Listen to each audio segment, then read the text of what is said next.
Oh là les zamzam. Alors peut-être vous allez me paraître un petit peu mou dans ces vidéos par rapport aussi à la première que j'ai faite sur le baptême. Mais c'est parce qu'aujourd'hui en fait j'ai un gros coup de fatigue. Donc c'est pour ça que voilà, en tout cas moi je me sens mou et fatigué.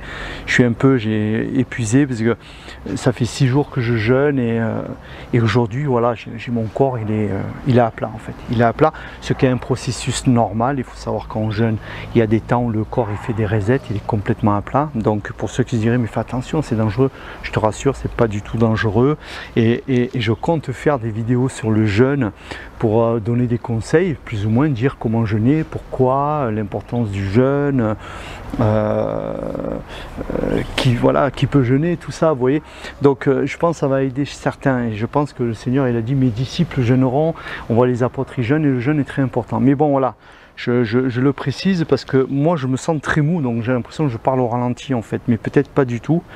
Peut-être vous allez dire, ah ben non, on n'a rien du tout remarqué, dans ces cas-là, tant mieux.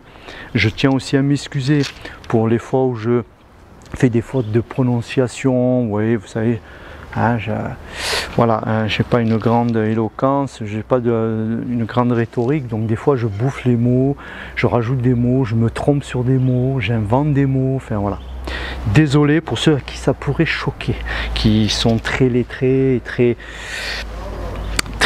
pointus sur la langue française. Je suis désolé et ce n'est pas de ma part un manque de respect, c'est que ayant quitté l'école très jeune, donc finalement j'ai pas pu améliorer tout ça.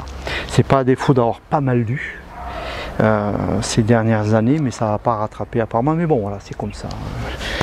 Si un jour je vous écris, vous voyez les fautes que je fais, vous direz au moins on sait que c'est Clément qui a écrit, on reconnaît sa signature et il fait des fautes de partout.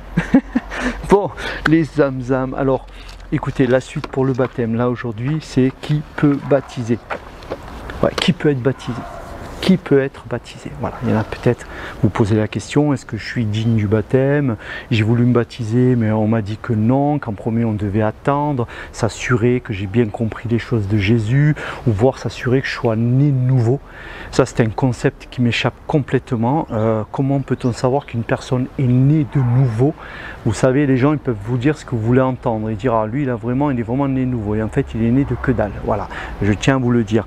Donc la nouvelle naissance, de toute façon, à partir du moment où vous voulez le Seigneur, que dans votre cœur il y a le témoignage de Jésus-Christ, il y a déjà quelque chose de surnaturel. Vous êtes déjà en processus de la nouvelle naissance. Et le baptême, justement, le baptême fait partie de cette nouvelle naissance parce que vous êtes plongé dans ce bain-là de la régénération. Vous avez été enseveli, vous êtes né dans le Seigneur à travers le baptême. Vous voyez, comme quoi on ne peut pas vous demander de mettre la charrue avant les bœufs. Avant de vous demander, avant de vous mettre des protocoles ennuyants, des cours interminables pour être baptisé et savoir si vous êtes né de nouveau, il faudrait déjà commencer par vous baptiser. À partir du moment où vous avez dans votre cœur, que vous avez déjà la démarche, il y a déjà quelque chose de Dieu en vous, les zamzam, il y a déjà quelque chose de Dieu en vous et que personne ne vous l'enlève. Ne vous laissez pas enlever ce qui vous arrive là avec les seigneurs. Alors là, j'ai la lumière en pleine poire. Attendez, excusez-moi. Ah voilà, ça va mieux. Donc on va arriver déjà au commencement. Déjà au commencement un peu de l'église quand elle est née. Hein, donc vous allez à Actes. Nous irons donc à Acte 2 au verset 38. Vous voyez Pierre. Alors Pierre il vient de prêcher. Donc déjà, quoi qu'il arrive, une personne qui doit être baptisée dans le Seigneur, il a déjà entendu l'évangile. Il a entendu, ou il a eu une révélation. Jésus s'est présenté à lui. Parce qu'il faut savoir qu'il y a des gens, hein, et ils sont pleins, Dieu se révèle à eux avant même d'avoir entendu une personne leur prêcher Jésus-Christ. Donc mais c'est pas la majorité. Hein. Mais quoi qu'il arrive, vous devez entendre, ou Jésus qui vous le dit directement, ou par une personne qui vous dit ce qu'il y en est. Au début, on entend. Et c'est ce qui se passe là. L'apôtre Pierre, il est en train d'expliquer à tous ces gens qui c'est Jésus, etc., etc. Et donc, quand ils ont compris le message, qu'est-ce qu'ils disent? Ils leur disent tout simplement, ok, d'accord, mais que devons-nous faire? Et donc là, l'apôtre Pierre, il leur dit quoi? Repentez-vous. Alors, le repentez-vous, sachez que ça veut dire, c'est métanoïa, il me semble que c'est bien ça, pourtant je le connais le truc, mais là il m'échappe. Hein. Métanoïa, en fait ça veut dire, ça rentrer dans le métanoïa, ok d'accord. Ok, mais en fait ça veut dire changer d'attitude, changer de comportement. Ayez une autre façon de voir les choses en fait. Donc c'est ça le repentir qui dit repentez-vous dans un premier temps. Donc c'est repentez-vous, que chacun de vous soit baptisé au nom de Jésus-Christ pour le pardon de vos péchés et vous recevrez le don du Saint-Esprit. Carrément. Donc c'est repentez-vous, c'est changer d'attitude. Le repentir, je le précise, n'est pas la culpabilité. Le repentir, ce n'est pas ce truc religieux là de se meurtrir. Ah, je me repens, ah Dieu, pardon, mais on culpabilise et puis à la limite on prend un fouet et on se tape dessus. Ce n'est pas ça, le repentir, c'est changer d'attitude, changer de mentalité. Voilà. Changer d'attitude. Et quand on change d'attitude, bien évidemment, quand on se repent, on se rend compte des choses. On se rend compte du mal qu'on parfois on peut faire et tout ça, mais tout ça après, c'est pas une culpabilité, c'est une délivrance, ça n'a rien à voir. Hein? Donc, en gros, vous entendez l'évangile, donc vous croyez, il faut croire, vous verrez ça dans notre verset, crois, sois baptisé. Quoi. Celui qui croit et qui est baptisé sera sauvé. Crois, sois baptisé, et toi et toute ta famille vous serez sauvés. En fait, c'est crois et tu seras sauvé. Donc il y a croire. Déjà je crois. Ensuite, eh bien, quand je crois, je change d'attitude. C'est-à-dire que là où je tournais le dos avant à toute réflexion sur Jésus-Christ, eh bien, je change d'attitude. En effet, je lui ouvre mon cœur. Et que chacun soit baptisé. Voilà, il y a le baptême. Pour le pardon de vos péchés, c'est-à-dire le péché, nous savons que ça veut dire celui qui manque la cible. Donc ce monde manque la cible, et dans nos vies personnelles, des fois le péché nous fait manquer la cible. Le péché, c'est pas autant dans ce qu'on fait, c'est pas autant de dire ah j'ai fait le mal, j'ai fait le péché. Ça c'est une conséquence en fait. Mais c'est surtout on loupe la cible que Dieu avait pour nous. Et Jésus-Christ il vient, mais justement nous pardonnant ce péché, en fait il nous remet vers cette cible qui est Dieu, vers une cible qui va nous sanctifier, nous aider, nous libérer d'un tas de choses en fait qui nous empoisonnent les âmes. Et je ferai une vidéo par rapport au tabac là. Il faut que je la fasse cette vidéo, je vais sûrement la faire juste après. Le tabac, comment Dieu m'a libéré du tabac. Et vous recevrez le don du Saint-Esprit. Ce don du Saint-Esprit, il est très important. Voilà. C'est parce que c'est le Saint-Esprit qui va nous révéler. Toute notre vie chrétienne, c'est le Saint-Esprit qui va nous guider, nous révéler, nous sanctifier, nous aider à cet homme nouveau. Parce qu'on devient une nouvelle création en Jésus-Christ. Voilà, donc c'est ce Saint-Esprit-là, il est indispensable en fait. Donc, alors qui peut baptiser? On voit aussi qui peut être baptisé. On voit que dans Philippe c'est un évangéliste, il est en Samarie, il est en train de parler de Jésus, et puis il y a des manifestations, des miracles, des guérisons et tout ça. Et puis il y avait une grande joie parmi cette foule. Et cette foule donc, du coup, quand ils ont entendu l'évangile, pareil, ils ont cru. Et quand ils ont cru, Philippe a fait quoi? Les a baptisés. Donc une fois de plus, qu'est-ce qu'on voit? Des gens qui viennent, qui ne sont pas spécialement religieux, ou qui n'ont pas spécialement style derrière eux une année d'église avant d'être baptisés. Non, ils sont baptisés. C'est-à-dire Philippe lui-même ne connaît pas ces gens. Il n'est pas en train de questionner chaque personne, bon ok d'accord, donc je vais te baptiser, mais est-ce que c'est bien sûr que tu as compris ça? Est-ce qu'il faut que je m'assure que tu sois né nouveau? Ah, il faut que je m'assure que tu laisses tel ou tel péché. Ah non, parce que là je vois que tu fumes encore, et je vois que tu n'es pas marié, donc c'est pas possible, le baptême ne va pas être possible. Non, il n'est pas question de ça. Il les baptise. Comme Pierre, quand il baptise tous ces gens qui viennent, il y a eu 3000 personnes baptisées le jour même. Vous croyez qu'il va regarder les 3000 personnes? Non, il les baptise.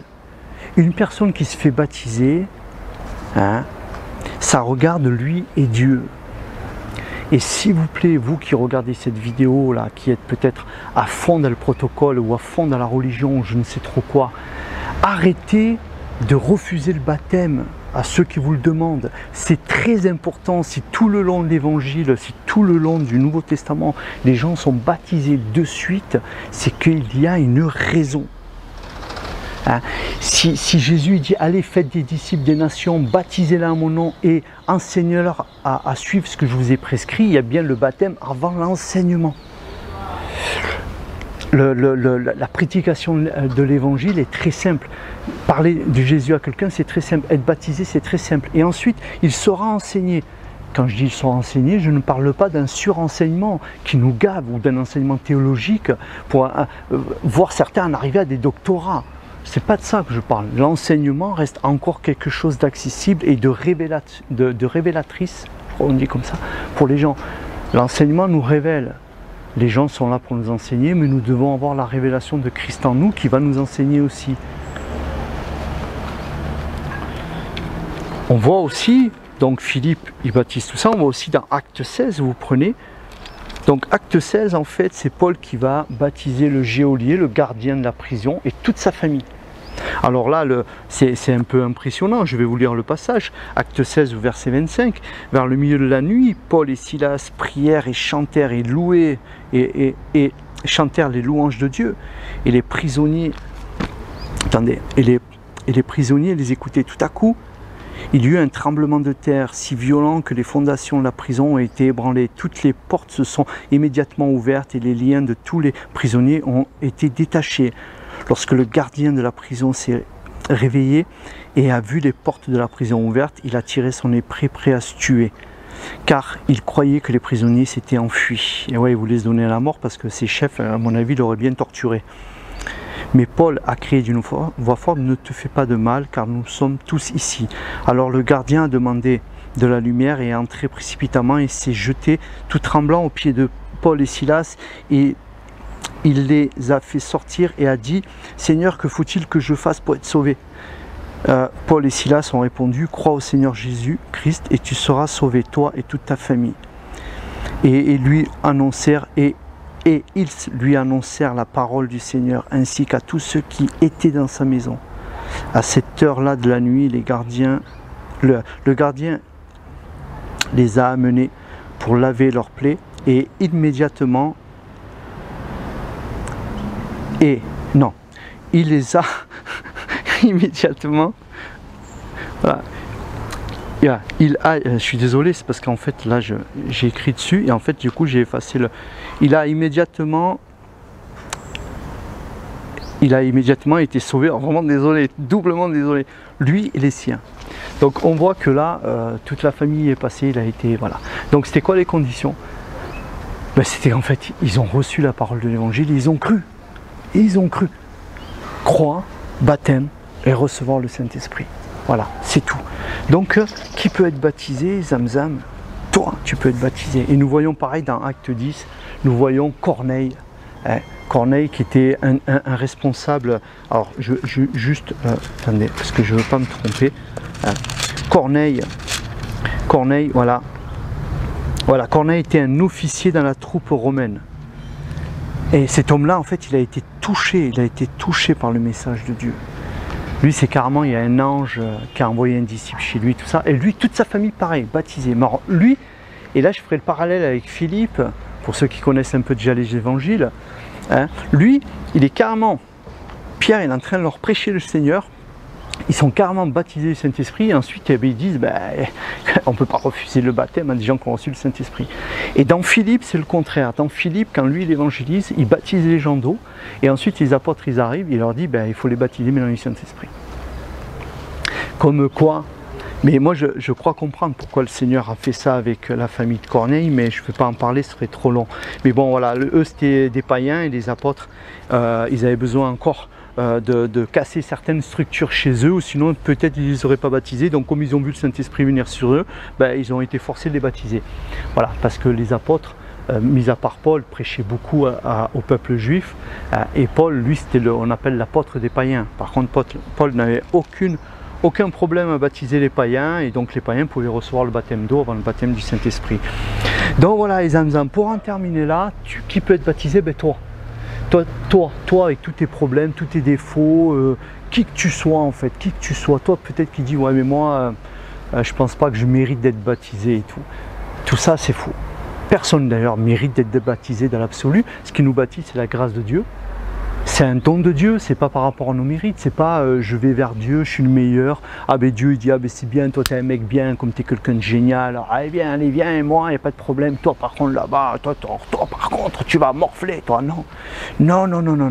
Donc en fait, ta démarche, si tu crois au message de l'évangile, je ne sais pas si tu l'as déjà entendu, si ce n'est pas le cas, je t'invite à prendre un livre, un évangile pour le lire et voir c'est quoi l'histoire de Jésus, en gros. Et alors j'ai fait une vidéo aussi sur le B.A.B.A. D'aller vers Jésus, je t'invite aussi à la regarder cette vidéo. Donc qui peut être baptisé, Zamzam?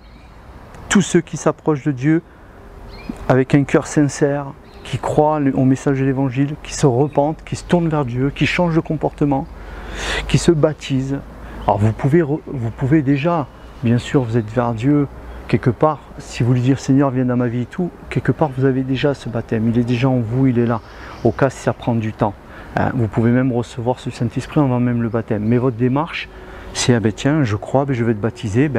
Si c'est le cas, vous pouvez demander à Dieu de vous amener des chrétiens qui sont libres de tout protocole religieux, des gens libres qui puissent vous baptiser le jour même. Ou alors vous m'écrivez dans mon adresse mail qui est en bas dans le descriptif. Et j'essaie de voir si selon où vous êtes, je ferai une annonce pour trouver des gens qui vous baptisent, tout simplement. Voilà les Zamzam, je vous laisse. Qu'est-ce que j'allais dire? J'ai plus de salive et tout. Qu'est-ce que j'allais dire? Abonne-toi si t'es pas abonné. Il y a la petite sonnette, la petite clochette, appuie dessus, tu mets toutes notifications, comme ça tu reçois mes vidéos. Like-les et bien sûr partage ces vidéos si tu estimes qu'elles t'ont fait du bien et qu'elles peuvent faire aussi du bien aux autres les Zamzam. Je vous dis à la prochaine. Ciao et shalom à tous.